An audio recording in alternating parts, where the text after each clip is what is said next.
miracle worker, promise keeper, light in the dark. Hi. Welcome again to another edition of Eva Talk. We're still on our topic communication. First of all, good morning, good afternoon, good evening, wherever you are looking at me from. And thank you to each and every one of you who have subscribed to our channel. And welcome to those who have not been able to subscribe. You are also welcome to subscribe. Tonight, we are going to still be on the topic communication because it is a very important topic that helps in the home, not only in the home, wherever we find ourselves.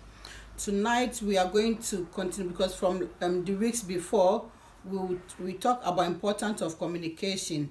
We talk about how to be a good listener.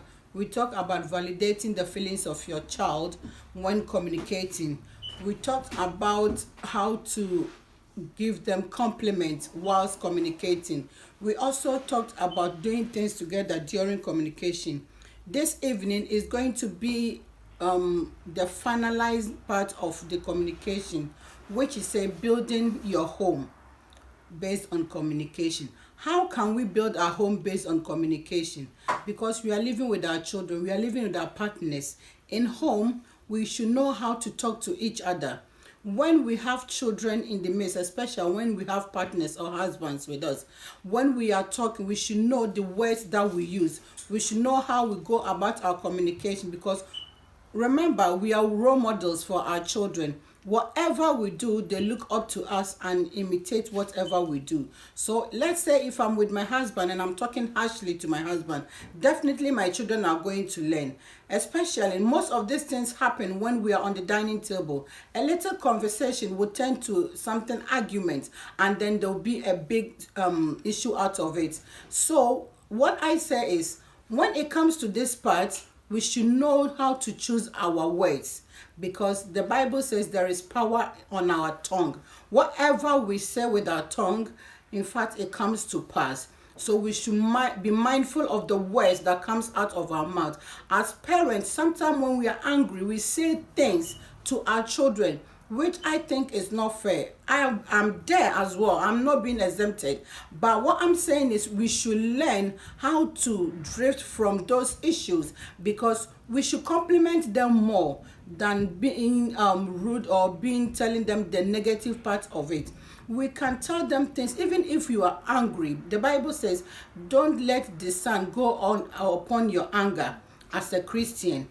I don't know what the Quran says, but I think it says something like that, similar. So as parents, we should choose the words that we use with our words, use with our children.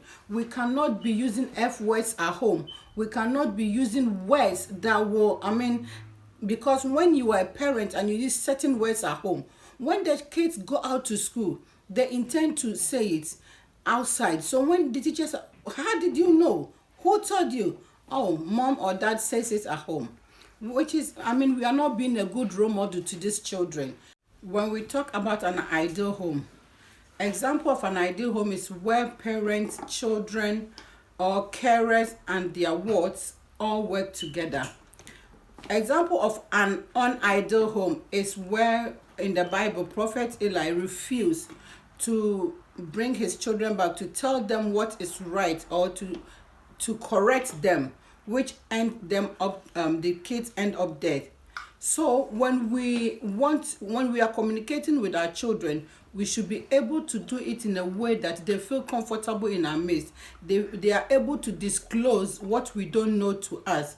If we don't do it that way and we try to push them hard, they will end up being, especially the girls, they will come home with teenage pregnancy.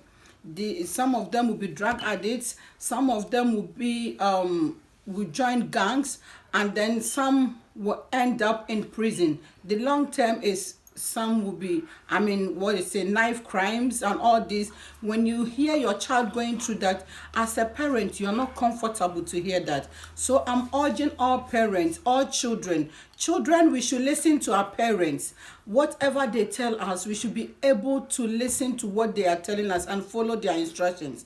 As it says in Proverbs chapter 1 verse 8, that we should listen to our father's instruction and do not forget our mother's teaching. Please, I'm urging all of us to be able to communicate with each other when we find ourselves in a situation. Parents, I'm begging you to also listen to your children and be able to relate to whatever they are saying. We should put our sentiments aside.